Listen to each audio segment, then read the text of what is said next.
Hello, everyone. Welcome into College Football Breakdown. I'm your host, Jeremy Passmore. Today, we're going to get into the Florida Gators against the Kentucky Wildcats matchup tonight at 7:30 on ESPN. Both teams are coming in at 2-0. Florida is an 8-point favorite according to the betting odds. Kentucky has lost their starting quarterback last week while playing Eastern Michigan, Terry Wilson. But they have an experienced guy coming in Sawyer Smith, who played at Troy. He had 1,669 yards his season at Troy, 62% completion rating, and 14 touchdowns, 6 interceptions. It's not world beater stats, but it's not awful at the same time. I think it's best to have a guy like that behind him who has something that you can step into, and he's had some college football experience.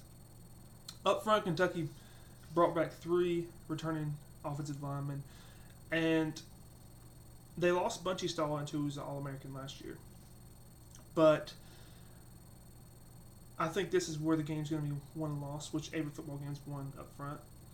But that defensive line for Florida looked really well in Week 0 against Miami. I'm not sure if it's the youth of the Miami offensive line or just the skill of the Florida defensive line. Florida beat Texas Martin last week by 45. Or Tennessee Martin, sorry, not Texas Martin.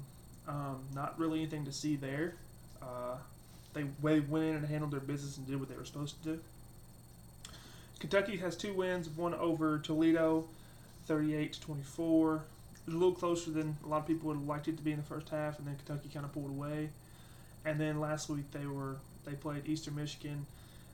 It was not as close as the score. It was not as close as the score said it was. They beat Eastern Michigan 17-38. They probably should have beat them a lot worse. Thoughts on the game is that Kentucky has a stable of running backs this year. Contavious Spoke is a stud. He's going to be the future of the running back stable of Kentucky. Rose is a great running back. Rodriguez is a great power back. They have a really good running game. And I'm really excited to see what Sawyer Smith can bring to the table. As far as Florida, I like the Kentucky defense. They lost Josh Allen. They lost their best pass rusher, probably one of the best players in history of the program. And they lost the entire secondary. They have 3 or 4 secondary guys that are on NFL rosters right now from the last year's team. But Mark Stoops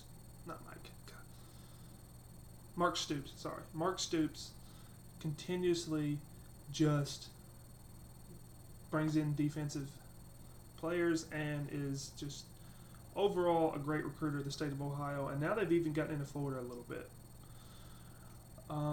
There was one of the transfer portal guys got immediate eligibility this week. I'm not sure who it was. I need to do more research on that.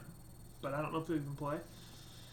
I don't like Felipe Franks as a quarterback. I think he makes too many mistakes. I think he turns the ball over. I think he is just kind of a liability and not a very good game manager or quarterback for Florida. For that reason, I think the game's close. I think it's a field goal game. I think Kentucky holds it to a field goal game. I think they cover the 8 points in Lexington. And I think Kentucky wins 24-21 over Florida in Lexington. I think the running game's going to be there. I think the offensive line's going to play very well. Lynn Bowden, a guy I didn't bring up earlier, he's just a do-it-all kind of guy for the Wildcats. He's a great guy on the perimeter, but he can also he can run those jet sweeps very well, and can also come in and run that Wildcat package for the quarterback, which I think they're going to need this week because Terry Wilson was a lot of their offense in the first 2 weeks. He ran the ball very well, and he threw the ball okay, but replacing a lot of his production in the run game and being able to account for him, Sawyer Smith's not going to get you 100 yards rushing. So I think they're going to have to implement a lot of Lynn Bowden this week, but that's completely fine because he's a playmaker. Put the ball in his hands and he'll go. All right, that's going to wrap it up here at College Football Breakdown. Really would appreciate if you hit the subscribe button and comment down below whether you think I'm wrong or right or completely wrong. All right, thanks, guys.